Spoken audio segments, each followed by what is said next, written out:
You know, sometimes the biggest economic stories start with something really small, something sparkly, and, well, surprisingly affordable. This is the story of how tiny, often overlooked counties in China are quietly becoming the engines of global trade. So let me ask you something. You can get a beautiful 1 carat lab-grown diamond for under $1,000. That's like a tenth of the price of a mined one. How on earth is that even possible? Well, the answer isn't some super complex global supply chain magic. Nope, it's actually way more focused than that. The secret is hidden away in one single county in one province of China. Let me introduce you to Zicheng County. Just a few decades back, this place was officially labeled a poor county. Today, it's known as China's diamond capital. And you're about to see exactly why. Just look at these numbers. I mean, they're staggering. This one county produces almost half of the entire world's supply of synthetic diamonds. Think about that for a second.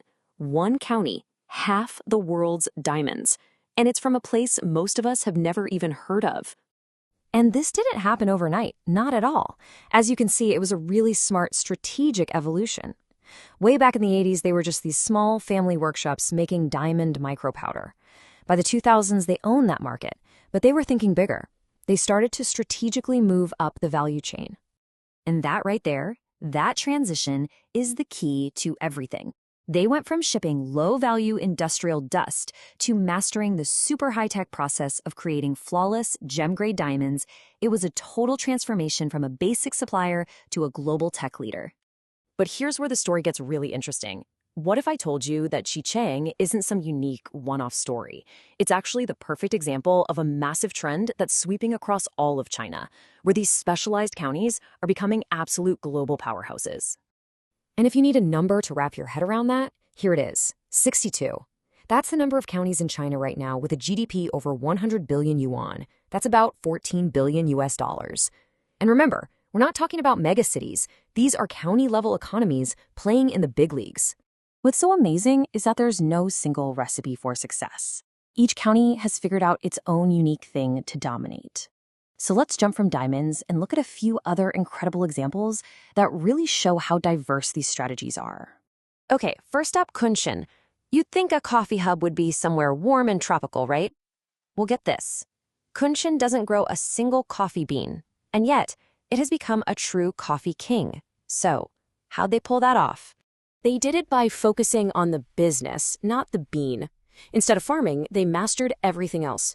Today, Kunshan handles a mind-boggling 60% of all of China's coffee bean imports and roasting. It's just a masterclass in smart logistics. Their strategy was absolutely brilliant. They used their location near the megacity of Shanghai to their advantage and built out the entire value chain. We're talking trading, R&D, roasting, and branding. They created this whole coffee ecosystem, proving you don't have to grow the crop to own the industry. All right, let's go from coffee to something a little more playful. This exact same model of hyper-specialization is what created the Shanghai district, a place that has rightly earned the title of the toy and gift capital of the world. The scale here is just wow. About 1/3 of all the toys made on the entire planet come from this one district. They ship them out to over 120 countries, so there's a very good chance a toy in your home started its journey right here. And they win by creating the world's most complete toy industry cluster. I mean, they're #1 in China for brands and patents, and they use their coastal location perfectly to ship everywhere. It's this perfectly integrated machine from idea to export. Okay, our next example solved a classic problem for northern China. How in the world you get fresh vegetables during those freezing cold winters? Well, the answer came from Shaoguang County, and it involved a full-on high-tech farming revolution. See, they didn't just build slightly better greenhouses, they turned farming into a data-driven science. We're talking smart systems, mobile controls, high-tech monitoring, the works.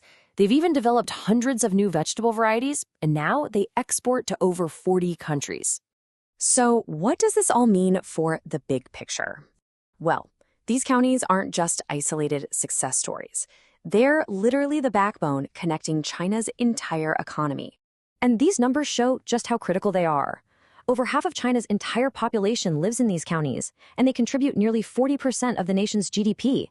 These are not side projects. They are the fundamental engines of the national economy. And it's really important to understand that in China's system, a county is this vital link. Think of it as the bridge connecting the giant megacities with the vast rural villages. It's the place where industrialization, urbanization, and rural development all come together. But of course, the road ahead isn't perfectly smooth. For the nearly 3,000 counties across China, the path forward means navigating some pretty big hurdles while trying to seize new opportunities. Not every county can become a powerhouse overnight. There are real challenges to deal with, like regional imbalances, funding problems, and shortages of good infrastructure or skilled talent. Making sure the growth is balanced is the next big job. And ultimately, the real key takeaway is summed up perfectly right here. Success isn't about just copying one model. It's about each and every county discovering its own unique strengths and then building on them, whether that's in industry, agriculture, or something else entirely. And that brings us to a final, really fascinating question. As thousands of these local economies keep finding their own niche and scaling up, it really makes you wonder, from diamonds to toys to coffee, what global industry are they going to quietly and completely reshape next?